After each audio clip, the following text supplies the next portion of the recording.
Welcome to the Lantern Light AI Newscast number 12. Machines, Medicine, and Moonshots Today. Made by Chris Morley of Lantern Light AI with Love and AI Magic. In Boston. On Thursday, April 23, 2026 at 4:42 a.m. UTC. A landmark bowel cancer trial is reporting 0 recurrences with immunotherapy, while Shanghai claims the top spot among Asia-Pacific innovation hubs and Nigeria ditches paper credentials for a fully digital system. NVIDIA is fueling a new quantum supercomputer in Japan, industrial robots are getting smarter on factory floors, and Blue Origin is gearing up New Glenn for its third launch.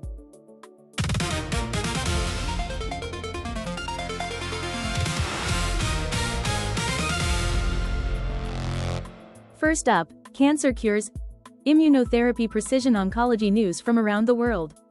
A clinical trial follow-up published this month found that bowel cancer patients treated with immunotherapy showed 0 cancer recurrence at 33 months after treatment.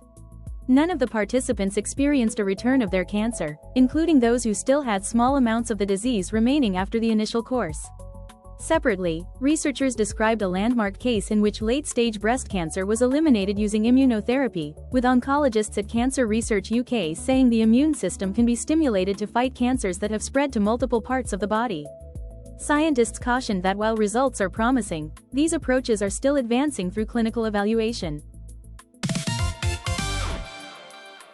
Next, a major story from the world of research. Shanghai ranked among the top global science and technology clusters in the Global Innovation Index 2024, placing it alongside San Jose, Hsinchu, and Stockholm as one of the world's most productive hubs for research and commercialization. The index, which tracks patent filings, scientific publications, and industry collaboration, showed Asia-Pacific cities claiming a growing share of the top 50 positions. Hsinchu in Taiwan strengthened its standing on the back of semiconductor manufacturing output, while Stockholm continued to anchor Northern Europe's technology ecosystem.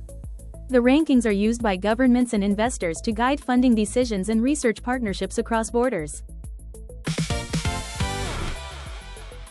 Now, a top science and technology headline. Japan's ABC IQ supercomputer, backed by NVIDIA hardware, has been brought online to accelerate quantum computing research, according to reporting by the Quantum Insider. The system is designed to bridge classical high-performance computing with quantum algorithm development, giving researchers the ability to simulate and test quantum circuits at scale.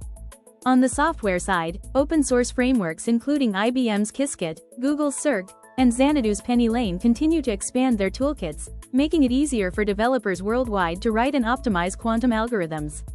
The combination of powerful hybrid supercomputing infrastructure and accessible software stacks is widely seen as a key step toward practical quantum advantage.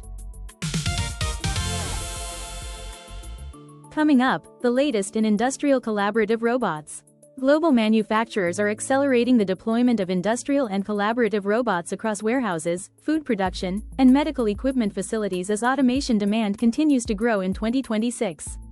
Collaborative robots, designed to work safely alongside human workers, are seeing broader adoption in packaging and logistics operations where flexibility matters more than raw speed. Companies in the sector are focusing on smarter integration, connecting robotic systems to wider factory software platforms to improve efficiency and reduce downtime. Industry analysts expect spending on industrial automation to keep rising through the remainder of this year as labor costs and supply chain pressures push more firms toward robotic solutions.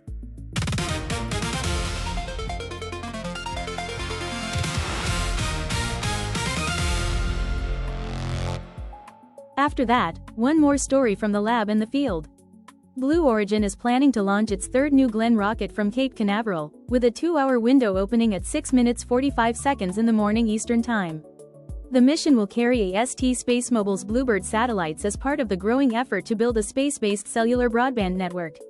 Separately, NASA announced that its Nancy Grace Roman Space Telescope has completed early assembly and is now scheduled for launch in early September, though the agency noted ongoing budget uncertainty surrounding its science programs. The Roman telescope is designed to survey the universe at infrared wavelengths and is considered one of NASA's flagship astrophysics missions. And finally, digital physical integration from the wider world. Nigeria has ended physical verification of academic credentials, shifting to a fully digital process built on the Nigeria Education Repository and Databank, known as NERD. The move eliminates paper-based checks that long slowed hiring and university admissions across the country. Officials say the national digital infrastructure will make qualification records instantly accessible to employers and institutions. The change marks one of the more significant education administration reforms seen in West Africa in recent years, and authorities say it is expected to reduce fraud and processing delays significantly. Today's program is brought to you by Lantern Light AI. Please note that Chris Morley is a seasoned software architect currently available for inquiries seeking help using AI to build, run and maintain modern web applications, cloud systems, databases, streaming data pipelines, search engines, interactive 3D graphics as well as other high-performance software services at scale. If the avatar or the newscast format interests you and you would like to see something like this customized for your business use case, please email Chris Morley at chris.morley@lanternlight.ai. If you enjoyed this, like, subscribe and share with your friends. More science, tech and AI news coming soon. Hit like, subscribe and tell your friends. Thanks for watching.